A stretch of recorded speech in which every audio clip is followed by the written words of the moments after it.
With U.S. forces at the front lines in Iraq and Afghanistan, the military is spending billions to provide soldiers with the latest in battle technology. However, at the tip of the spear, there is a debate. Here's Chief Investigative Reporter Ash-har Quraishi. Since 1991, the U.S. military has admitted to using depleted uranium in armor and ammunition on a large scale. But since then, a debate has raged about its long-term health effects on soldiers and their families. Could one of the most effective military tools in their arsenal actually be harming soldiers? I'm Jerry Wheat. I was in the Army for 4 years, 10 months.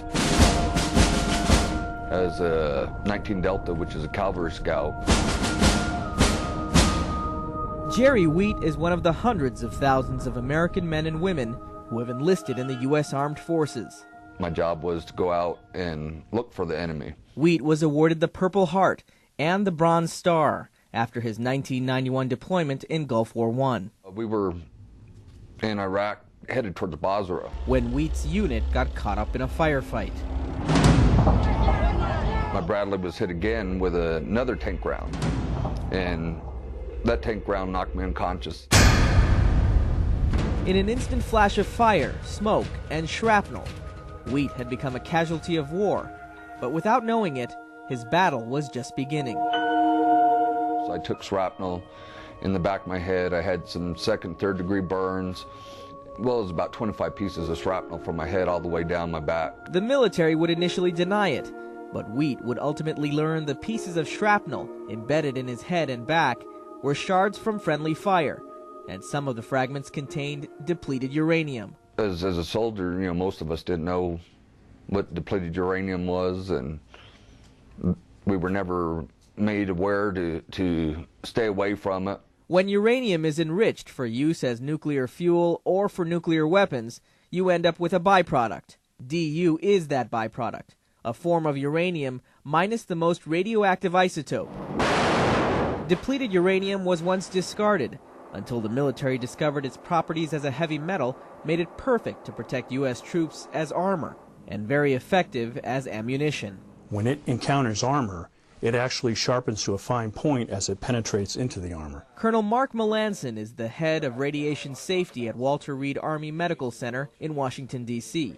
He is the military's foremost expert on depleted uranium and its combat applications. Depleted uranium has been well studied and the health effects are very well understood. There is overwhelming international and national consensus in the scientific community on what the risks are. But critics aren't convinced. Well, it's clear the military has done a lot of studies about depleted uranium, but the question is, are they doing the right studies? Dan Fahey, a Navy veteran, has been studying DU and its effects for more than a decade. He points out that the Department of Defense and the VA have thousands of studies and reams of test data on rats. And it's really time that the government actually does an adequate health study of veterans. And because the rat studies have clearly shown depleted uranium is carcinogenic, it can cause a variety of health problems. In fact, only 77 soldiers from Gulf War I and just 4 from Operation Iraqi Freedom are being tracked clinically. Jerry Wheat is one of them. I had a tumor removed in the 90s out of my left arm that was inside the bone, and DU stores in the bone. He's had to endure a series of health problems. It was just kind of weird that I come back from the Gulf and all of a sudden I'm having these abdominal problems, just not feeling well in general. And then my wife miscarried. Every 2 years he takes part in clinical surveillance, headed by Dr. Melissa McDermott. Since 1996, Dr. McDermott has been medical director of the DU program at the Baltimore VA, responsible for studying and tracking the health effects on exposed soldiers. Even the very highest people in the group that I follow who have retained fragments are just approaching what used to be allowable occupational limits. But Fahey criticizes the testing methods, characterizing the results as a case of don't look, don't find. So they have structured their studies to, in my opinion, to come out with conclusions that validate their spin, which is that depleted uranium is completely harmless. Fahey suggests because DU continues to be a critical tactical advantage on the battlefield, the military has a vested interest in keeping it there. As a scientist, my duty is to take a look at what the science says and assess the risks for the Army on what the risks from depleted uranium are. I'm not an advocate for DU. I'm not opposed to DU. I'm neutral.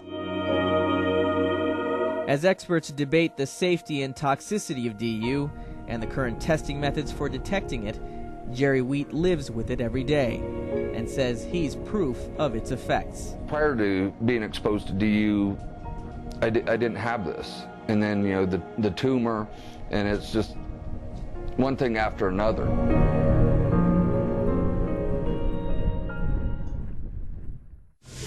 Tomorrow at 10, the KCTV5 News investigation continues.